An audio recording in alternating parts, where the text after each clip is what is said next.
this is the Watchdog, and welcome back to Fun with Watches. If watches weren't fun, you'd only need one. Today we are going to review the Stuhrling GMT Pepsi. Let's start out with the wrist check.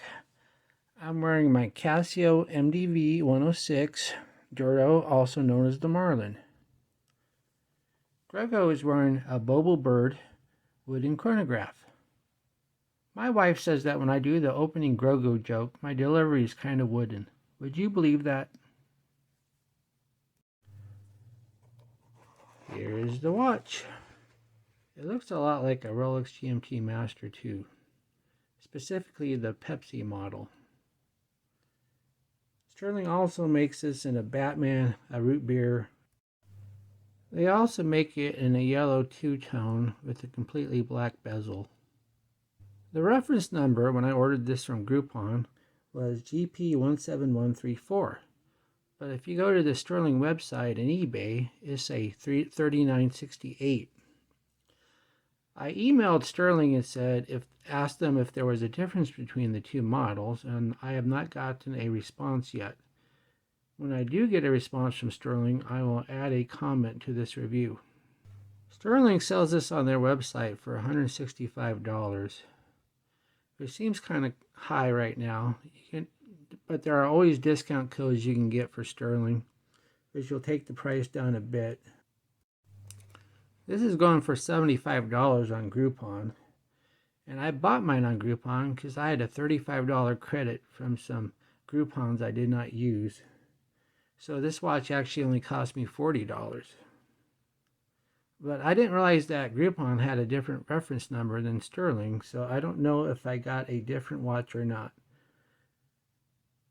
And I have a feeling that the 3968 is just an updated reference model, so you might want to get the 3968 because it's probably newer.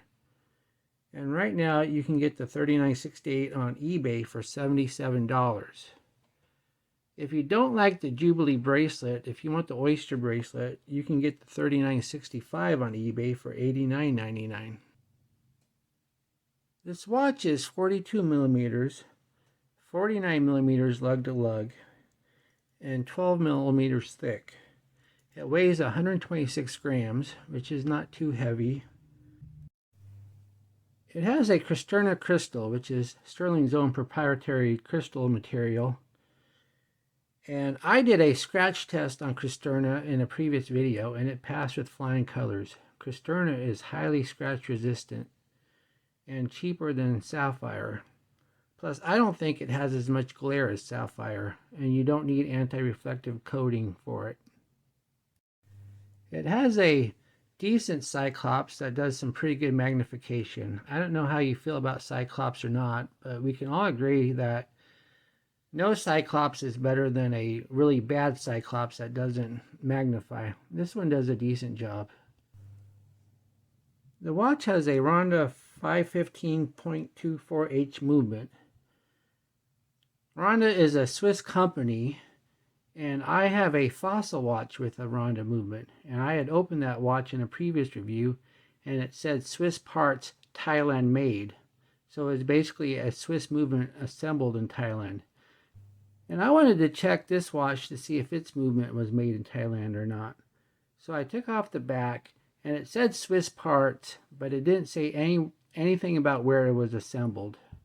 So I don't know if we can assume it was assembled in Switzerland or not.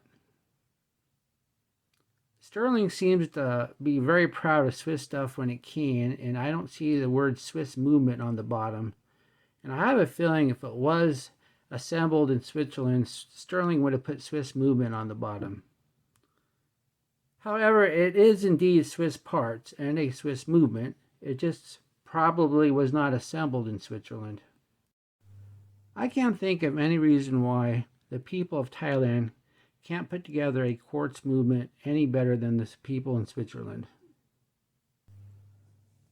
This GMT movement does not have a jumping hour hand, which is the gold standard of GMT movements. In fact, most people don't call it a true GMT unless it does have the jumping hour hand. It also doesn't have a jumping GMT hand either. Let me unscrew the crown and show you.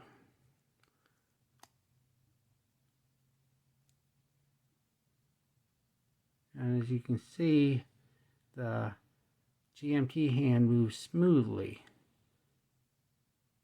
Where a nicer movement, it will jump per hour. And it only turns in one direction. If you turn the crown in the other direction, you're moving the date. So if you go to set this GMT hand, if you go too far, then you have to go all the way around again to try again.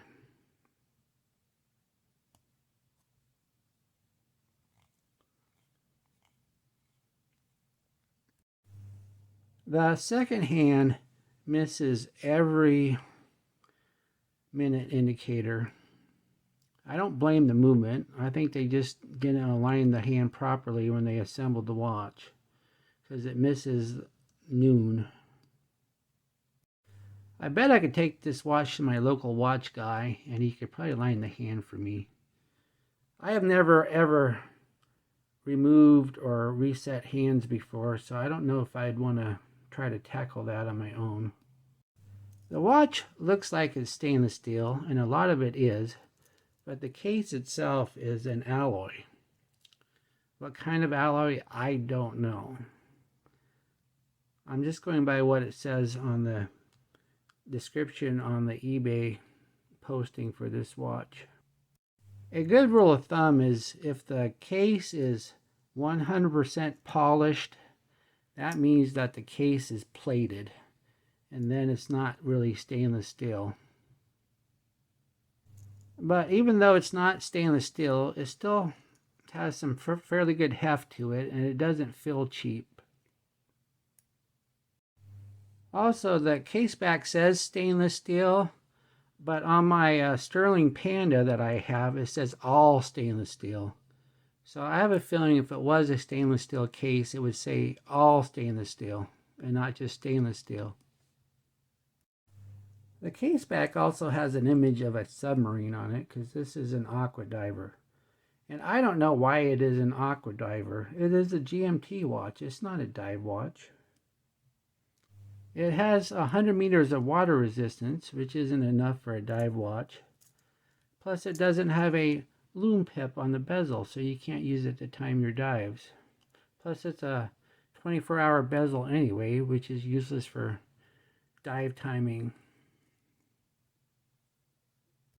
A lot of affordable GMTs are divers just so they can explain their unidirectional bezels, because they use the same case and bezel as their dive watch. But in this case, it's a bidirectional bezel. You can spin it in both directions. So there's really no need to call it a diver. The bezel has a metal insert, not ceramic, but it looks really nice. The numbering is very good, and it has a bright white look to it.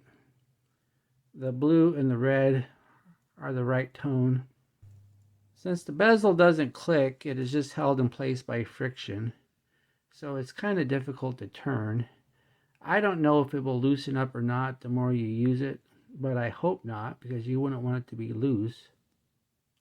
But since it's a GMT watch, you're hardly ever going to turn the bezel anyway, unless you're actually traveling with it.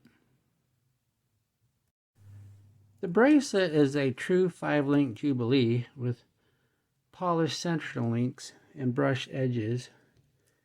And if you look at the inside, the whole inside is brushed, which indicates that it is all stainless steel and not plated. It has hollow end links, but that's okay with the Jubilee. They're still in there pretty sturdy, and a Jubilee bracelet's going to rattle anyway, so you're not really saving anything with solid end links. The links are held in with push pins, not screw-in pins, so you can adjust it fairly easily with just a push pin tool. I had no difficulties adjusting it. I had to remove 5 links to fit it on my 7.5-inch wrist. The clasp is just your basic push button press clasp with a safety fold and 3 micro adjust. Normally I prefer at least 4, but with the Jubilee bracelet, the links are so small, 3 micro adjusts is plenty to get you the perfect fit. Here's the wrist shot of the watch. I think it looks very nice. It's definitely one of my better looking watches. It looks really good on the Jubilee bracelet. I also like to wear this on a vintage leather strap. I think that looks really nice.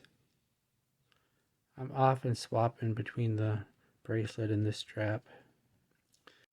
To make my life easier, I put it on a deployment clasp. I love these clasps. I get them on AliExpress for $3 or $4 each. And they make wearing a strap watch so much nicer. Okay, let's check out the loom. Let's give it a good charge here. And let's go ahead and turn off the lights. Okay, it's still light outside, so it's not too dark, but maybe we can use this to do a little shrouding. As you can see, only the hands are loomed. The indices and the 12 o'clock indicator are not loomed at all. The loom is decent, but not great. What do I like about this watch? Well, it looks great. The price is right. And I've really become a fan of the Cristerna crystals because they just don't scratch. So what are my gripes and groans? Well, why is this an Aqua-Diver? It's not a diver's watch. Can't they come up with a different name and not have a submarine on the back? Also, the misaligned second hand. All you had to do is line it at the 12 o'clock, and I think the movement would have been just fine. Also, it would be nice if they would have added a movement that had a jumping GMT hand. It's really difficult to set this whenever you change time zones or daylight savings. Overall, though, I highly recommend this watch. You can get that GMT Pepsi look for under $100, and the watch looks great, works great, and will give you years and years of satisfaction. I might even buy the Batman. Thank you for watching my review. Please like and subscribe to my channel, and I will be back next time with another watch review, or hopefully an unboxing. I got several watches on the way, but they're coming from AliExpress, so it takes its time. Bye.